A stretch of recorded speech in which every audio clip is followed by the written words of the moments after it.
Hello friends, Balaji की classes में आपका स्वागत है। आज हम न्यू टॉपिक स्कंदन के बारे में पढ़ेंगे। स्कंदन किसे कहते हैं और स्कंदन से संबंधित हार्डी सुलझे के नियम के बारे में पढ़ेंगे। पहले हम स्कंदन के बारे में पढ़ते हैं, स्कंदन की डेफिनेशन के बारे में पढ़ते हैं। हम जानते हैं कोलाइडी विलयनों पर समान प्रकार का आवेश होता है। क्या जानते हैं? कोलाइडी विलयनों पर समान प्रकाश का आवेश होता है। जब कोलाइडी विलयनों में विद्युत अपघट्य मिलाने से कोलाइडी विलयनों का अवच्छेद में बदलना स्कंदन कहलाता है। क्या है? डेफिनेशन दोबारा पढ़ते हैं। जब कोलाइडी विलयन में विद्युत अपघट्य मिलाने पर कोलाइडी विलयन का अवच्छेद में बदलना स्कंदन कहलाता है। स्कंदन करने वाले कुछ कोलाइडी विलयन कोलाइडी NaCl, BaCl2, AlCl3 etc. Skandan से संबंधित हार्डी सुलझे के नियम के बारे में पढ़ते हैं। स्कंदन से संबंधित हार्डी सुलझे ने दो नियम दिए।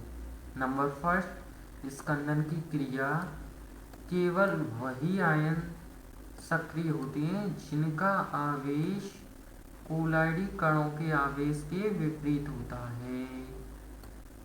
क्या है पहला पॉइंट? स्कंदन की क्रिया में केवल वही आयन सक्रिय होती हैं जिनका आवेश कोलाइडी कणों के आवेश के विपरीत होता है।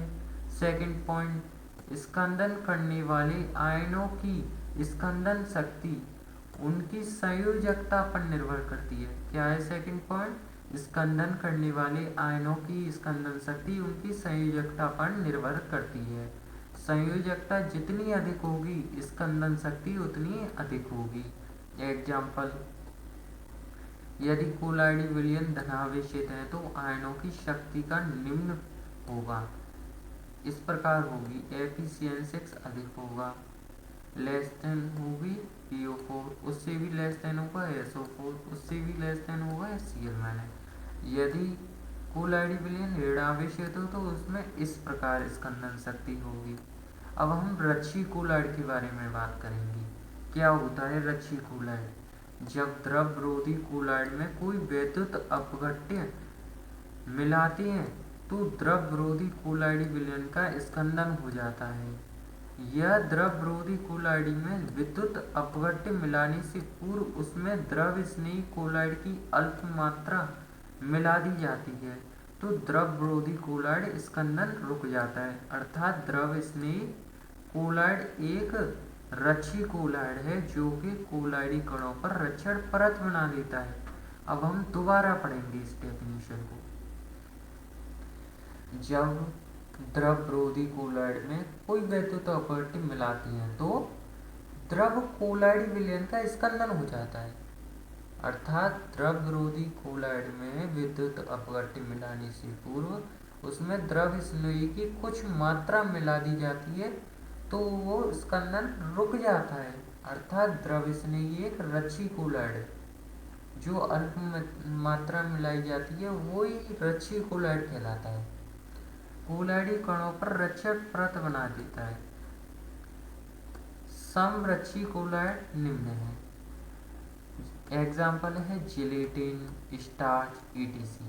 अब हम इम्पोर्टेंट टॉपिक के बारे में बात करें, स्वर संख्या और स्वर्णांक क्या होती हैं। इसकी डेफिनेशन, रच्छी कोलाइड की मिलीग्राम में वह मात्रा जिसे सोने के सोल के 10 ml में मिलाने से 10% NaCl के 1 ml द्वारा होने वाला स्कंदन रुक जाता है, स्वर संख्या कहलाती है। क्या है?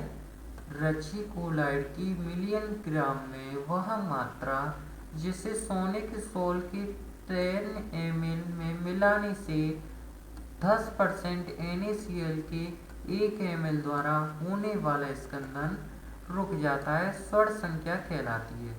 अब सेकंड पॉइंट क्या है? रच्छी कोलाइड की स्वर संख्या जितनी अधिक होगी उसकी रक्षण संख्या उतनी कम होगी।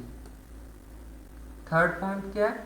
रच्छी कोलाइड की स्वर्ण संख्या कम होने पर उसकी रक्षण क्षमता अधिक होती है। क्या होता है? रच्छी कोलाइड की स्वर्ण संख्या कम होने पर उसकी रक्षण क्षमता अधिक होती है।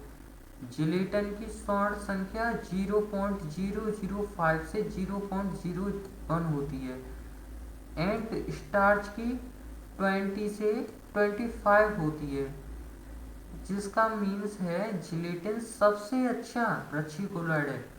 जिलेटिन जो है सबसे अच्छा रच्छी कोलाइड है। अब हम बात करेंगे पेप्टीकरण की। पेप्टीकरण की डेफिनेशन पर चलते हैं। पेप्टीकरण स्कंदन के ठीक अपोजिट क्रिया होती है। पेप्टीकरण क्या है? स्कंदन के ठीक अपोजिट क्रिया है। पेप्टीकरण को निम्न प्रकार परिभाषित करते हैं। इसकी डेफिनेशन पर चलते हैं। किसी ताजे बने अवक्षेप में कोई ऐसा वैद्युत अपघट्य मिलाया जाए जिसके अवक्षेप कोलाइडी विलयन में परिवर्तित हो जाता है। इस प्रकार के गुण को पेप्टीकरण कहते हैं। क्या है पेप्टीकरण? किसी ताजे बने अवक्षेप में कोई ऐसा वैद्युत अपघट्य मिलाया जाए जिससे अवक्षेप कोलाइडी विलयन में परिवर्तित हो जाता है। इस प्रकार के गुण को पेप्टीकरण कहते हैं तथा ऐसा विद्युत अपघट्य जो पेप्टीकरण करता है वह पेप्टीकारक कहलाता है।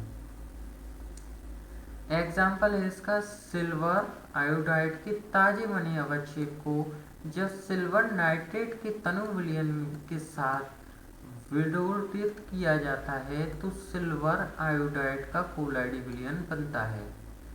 जैसे ये ताजा अवक्षेप है, इसका पेप्टीकरण करके ये कोलाइडी विलयन प्राप्त होता है। ये डायग्राम में दिखा दिया है। यही था आज का हमारा टॉपिक। अगर अच्छा लगा हो प्लीज़ लाइक करिए, शेयर करिए और जो भी डाउट हो कमेंट में पूछिए। अगर आप इसे नोट करना चाहते हैं तो प्लीज़ नोट कर सकते हैं।